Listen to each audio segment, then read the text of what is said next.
This segment of Around Town brought to you locally by the Williamson Eye Center. One pair of eyes, one name to trust. Williamson. Welcome back to the Around Town TV show. I'm Scott Rogers.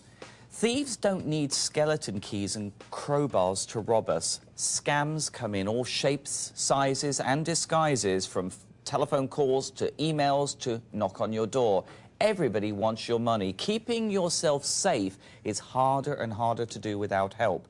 Joining me right now is Help consumer advocate Stephen West. Good morning to you, Steve. Thanks for coming back on the show. Thank you for having me again. Oh, absolutely, my pleasure. Now, last month, Steve, we actually discussed a lot about identity theft and how people steal from us in that way. What's the difference between identity theft and these sort of scams that we're talking about? What are those typical scams? The biggest difference between identity theft and scams, or identity theft's always a criminal activity. Always? Always.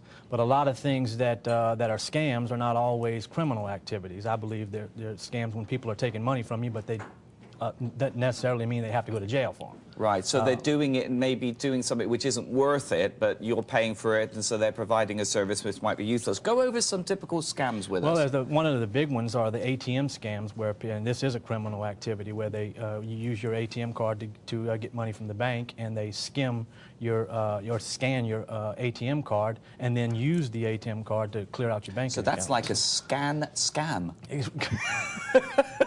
Correct. What else have we got? Then you got advanced fee loans, where you're promised you know, $10,000 loan, but you got to pay a $500 fee to get the loan, and then you don't get the loan mysteriously later. Now that sounds illegal denied. too. That is also illegal. Then you got the charity cheats. The big, you know, you get the phone calls from the companies that are trying to get money for charities. A lot of times, you know, policing agencies. I get the police ones a lot, and in the end I say, look, I am a policeman, and then we put the phone down. Yeah, and you also, what people don't realize is that now you can actually make a caller ID box safe. You know, police department or IRS, it actually comes up on the caller ID, so you really actually think you're talking to the IRS or the police department. That sounds very funny to me. What about employment cheats? What's employment that about? cheats is where you're promised, you know, if you pay $1,000, a job making $5,000 to $7,000 a week.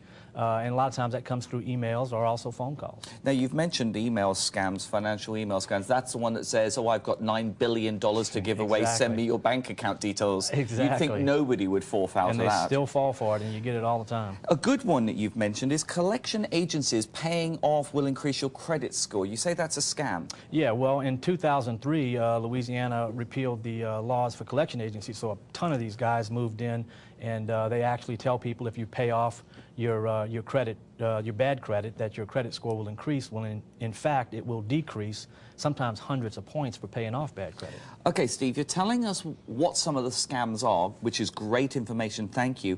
But what are some of the things we can do at home to protect ourselves?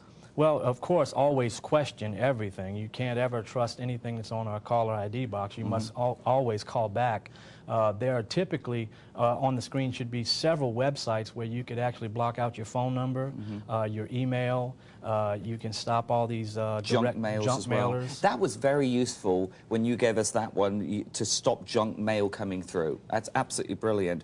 And also, you mentioned the National Do Not Call list. Yeah, if you get on a do not call list, it's actually they could actually be charged for calling you after you're on that list. So and that stops you from being tempted and almost like shutting your doors and windows, correct? Completely. I don't get any phone calls, no junk mail, and as you don't get any junk mail. Well, that's because of you. That's Steve. This is great information, but it's obviously only the tip of the iceberg. How can we get more information?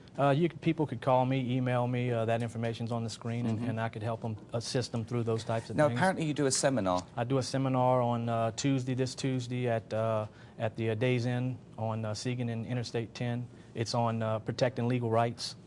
So a lot of it's things that everybody. Now can that's use. this coming Tuesday at 7:30 at the Days Inn on Segan Lane. Days Inn. Yep, Segan Lane. I want to thank you for coming on the show. Now, I understand you're going to be on the show every single month, the third Saturday of every month. Correct. Last month we talked about identity theft. This month we've talked about scams. What are we talking about next month? Next month we're going to talk about myths about credit scoring. A lot of myths that people think they could do to raise their credit score, and we're going to talk about what they really are. And trust me, folks, he helped me. Actually, you got my credit score up to 813, didn't you, in the end? Because I was going by all the myths, and you're like, Scott, that isn't going to work. And lo and behold, you're right. Can't wait to hear about that one. Yeah. Steve West, consumer advocate, thank you very much indeed. Thank you for having me.